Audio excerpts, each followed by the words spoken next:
Yo, what is up guys? In today's video we're going to be finding out how to pick your playstyle in the big Overwatch, or as some people like to call it Overwatch 2, even though they removed the 2, but we're not going to talk about that. We're not here to talk about that. We're here to talk about you important, beautiful person. Okay, let's get into it. Poke. Now this is a really weird composition, not my favorite, but poke. It's where you observe and spam down, and then once they get weak enough, then I strike. You take things slow, but, you know, it's pretty rewarding at the end of the day. Here's how it goes. Basically, dive beats brawl, because dive rushes them down and gets in their face, which is unexpected. And poke beats dive, because they're diving into the damage where they don't want to be. And brawl beats poke. Why? Because poke wants to play far range, and brawl wants to be up close. So that's pretty much how it goes. Dive. Like I just said, you go in there. Like DJ Khaled, by the way that he's going to the pool. He's diving in. That should be you with the subscribe button, but we're not going to talk about that. Basically what you want to do, you want to go in there. You need to be very, very aware. I cannot stress this enough. You must be very aware of cooldowns. If you don't know if they have cooldowns, or if you have cooldowns, you're cooked and quit the game. It just won't work, okay? This composition isn't for you, okay? You're not the bad one. It's just you don't get it that fast.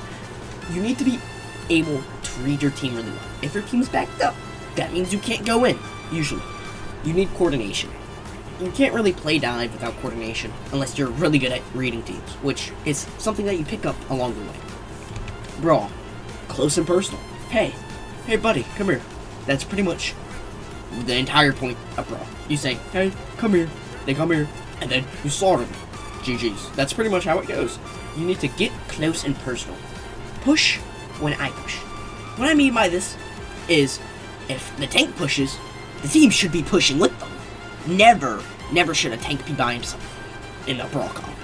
You gotta get close, and that's the only downside. That's an upside, because you need to get close, which is where you thrive, but getting close can be bad, because you're up close. See what I'm saying? Off tank. Now this is something else. Off tank, team suffering. Okay, how is that my issue? That's pretty much off tank. If the enemies are all dead, how could they hurt my team? That's the mentality that we all have. And it's pretty risky and rewarding. Ball and Doomfist are the perfect examples of this, because these guys are greedy. They don't do anything for their team except literally disrupt their team. If your team can pull off the 4v5, hey, good job. You guys win. There you go. Flanker.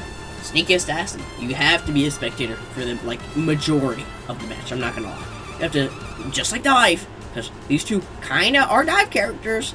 You have to take notes about what they have before striking, and be very aware about where they're positioned. If you guys dive into an Ana when there's a Ryan right there, who knows? But maybe the Ryan might start hitting you a little bit, and it might kill you. Okay, so that's bad. Let's avoid that. Frontliner, helping stationary tanks keep pressure. That's pretty much all you do. Best examples are Bastion and Reaper, because these guys can, play frontline with your Reinhardt, with your Hog, whatever you need. Can't do what flankers do. Occasionally, people who flank with these characters are weird, okay? They're not supposed to do that. If you do that, and it works, hey, I don't know how you did it, but it works. Reaper is the most, frontline flanker kind of character, so you should low-key be flanking with him occasionally. Bastion should be frontline. Flanking Bastion is just unheard of, because he's not supposed to do that. Bastion main did it, though, so if you guys want to go check out his video, that's pretty cool.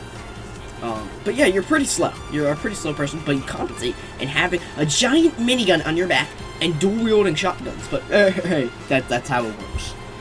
If you guys enjoyed this video, make sure to like and subscribe.